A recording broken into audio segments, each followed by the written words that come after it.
Another Bendy and the Ink Machine theory? You betcha!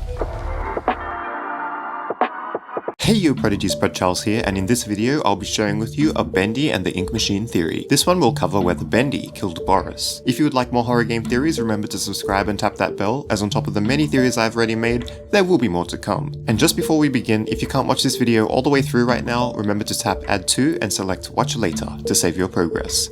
Or just do it for fun. Let's start with what we know. We know that Boris first appears in Chapter 1, sitting upright on a table. We also know that Boris and Bendy were featured in Joey Drew's cartoons together, particularly Bendy in Sheep Songs. One of the messages on the walls of the studio reads, "Who's laughing now?" And finally, Boris appears before Henry at the end of Chapter 2, but does not appear to be hostile. Got all those facts? Now let's bring it all together. One of the most mysterious parts of Bendy and the Ink Machine is Boris's first appearance. Boris looks to be dead and sitting upright on a table that is hooked up to some kind of ink pipes. When you fix the ink machine, ink starts to splurt out of Boris's chest, which means that this table is hooked up to the corpse in a more intricate way than expected. It is commonly believed that Boris was murdered by one of the employees, particularly Joey Drew. After all, when Henry first sees Boris, he says, "Oh my god, Joey, what were you doing?"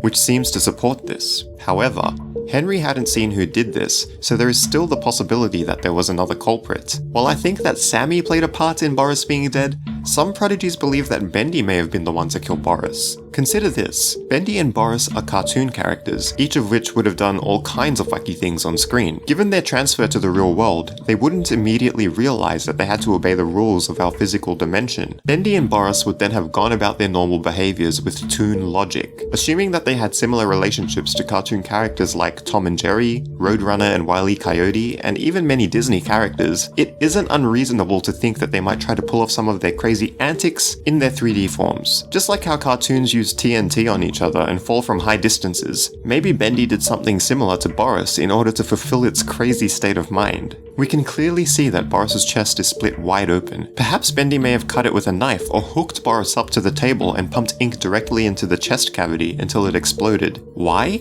The messages on the wall.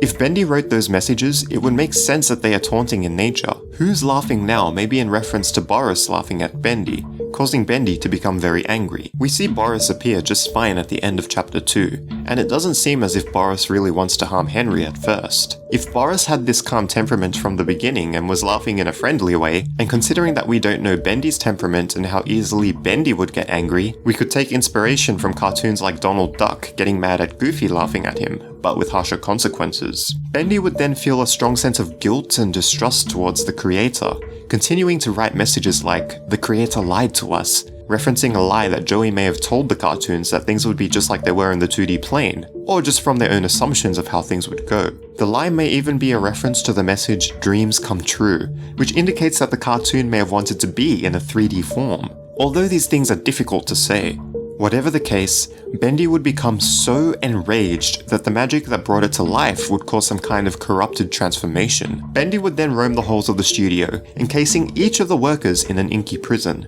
What do you think? Let's not forget that Boris appears at the end of Chapter 2, and it seems to be friendly at first. Boris may actually try to help us calm Bendy down to reverse all of the shenanigans happening at the studio. If Sammy had witnessed Bendy writing these messages, he would probably have continued to write the messages around the areas of the music department while acting as Bendy's prophet to get Bendy-senpai to notice him. The only thing that I do not see adding up is the presence of supernatural forces at the studio. We have definitely seen cases of paranormal activity, teleportation, and potentially ink magic through the use of alchemy throughout the studio. If the cartoons were brought to life in the 3D realm, why wouldn't magic preserve their toon logic and physiology? Remember to subscribe and tap that bell for more cool and interesting horror game theories and secrets. If you love horror game theories, be sure to check the description for a link to all of the theories and secrets. And prodigies, I really hope that these series help you to expand on how you think, so it can help you with how you go about your thinking in your daily lives. Be sure to check back every weekend for a new video. See ya!